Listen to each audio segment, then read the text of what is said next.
사도행전 4장. 베드로와 요한이 백성들에게 말하고 있을 때 제사장들과 성전을 경비하던 사람들과 사두개파 사람들이 몰려왔습니다.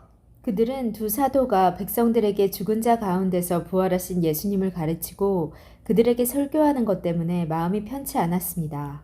유대 지도자들은 베드로와 요한을 붙잡았습니다. 그러나 날이 어두워졌기 때문에 두 사람을 다음 날까지 감옥에 가두었습니다. 그러나 베드로와 요한의 설교를 들은 사람들 중에서 많은 사람들이 믿음을 갖게 되었는데 그 수가 5천 명 정도나 되었습니다.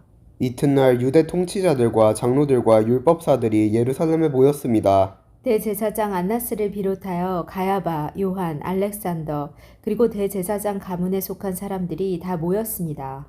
그들은 베드로와 요한을 앞에 세워놓고 도대체 너희가 무슨 능력으로 또 누구의 이름으로 이런 일을 하느냐 라며 신문하기 시작하였습니다.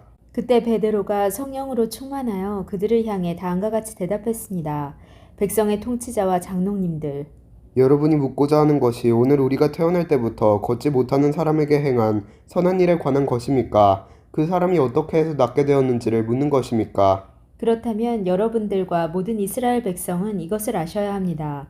이 사람이 나은 것은 나사렛 예수 그리스도의 능력으로 말미암은 것이라는 사실입니다.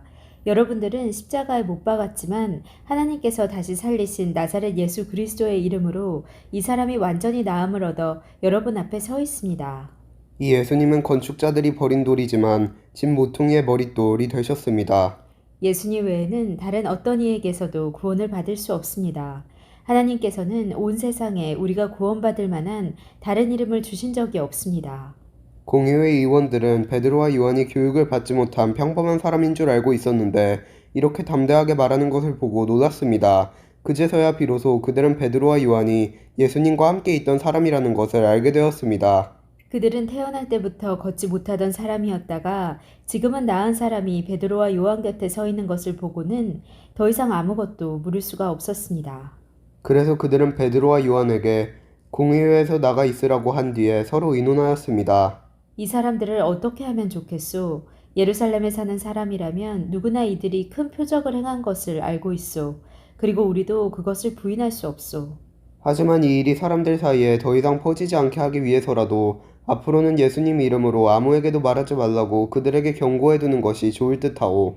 그래서 그들은 베드로와 요한을 다시 불러 절대로 예수님의 이름으로 말하지도 말고 가르치지도 말라고 경고했습니다. 그러나 베드로와 요한은 이렇게 대답했습니다. 우리가 하나님의 말씀을 듣는 것과 여러분의 말을 듣는 것 중에 하나님께서 보시기에 어느 것이 더 옳은 것인지 한번 판단해 보십시오. 우리는 우리가 보고 들은 것을 말하지 않을 수가 없습니다. 조금 전에 일어난 일을 본 사람들이 하나님을 찬양하고 있었기 때문에 유대 통치자들은 두 사람을 어떻게 처벌해야 할지 결정할 수가 없었습니다. 그래서 그들은 몇 마디 경고만 더하고 사도들을 놓아주었습니다. 이 기적으로 병이 나은 사람은 40살이 넘은 사람이었습니다.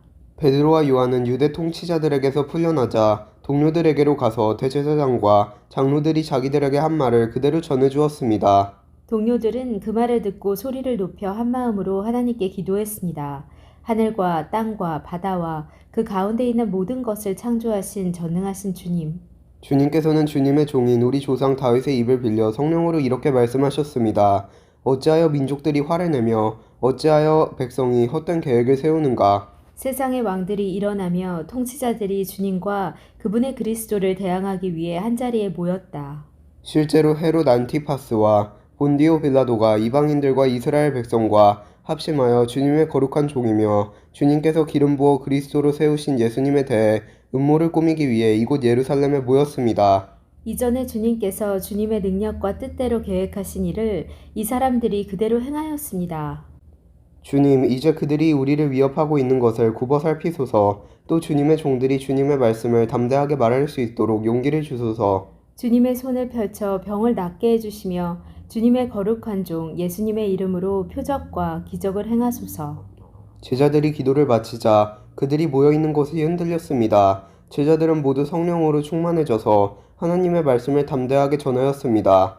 믿는 사람들의 무리가 다 한 마음과 한 정신으로 자기 것을 자기 것이라고 말하는 사람이 한 사람도 없이 자기가 가지고 있는 모든 것을 서로 나누어 썼습니다. 사도들은 계속해서 큰 능력으로 주 예수님의 부활을 증언하였습니다. 하나님께서는 모든 사람들에게 더 많은 은혜를 베푸셨습니다. 그들 중에 부족한 것이 있는 사람은 한 사람도 없었습니다. 때로는 밭이나 집이 있는 사람이 밭이나 집을 팔아서 판 돈을 사도들에게 가져와 사도들의 발 앞에 놓았습니다. 그러면 사도들은 그 돈을 필요한 사람들에게 각각 나누어 주었습니다. 믿는 사람 중에 요셉이라는 사람이 있었습니다. 사도들은 그 사람을 바나바라고 불렀습니다. 바나바라는 이름의 뜻은 격려하는 사람입니다. 바나바는 키프로스에서 태어난 레위 지파 사람입니다. 요셉이 자기의 밭을 팔아 그 돈을 사도들의 발 앞에 갖다 놓았습니다. 아멘.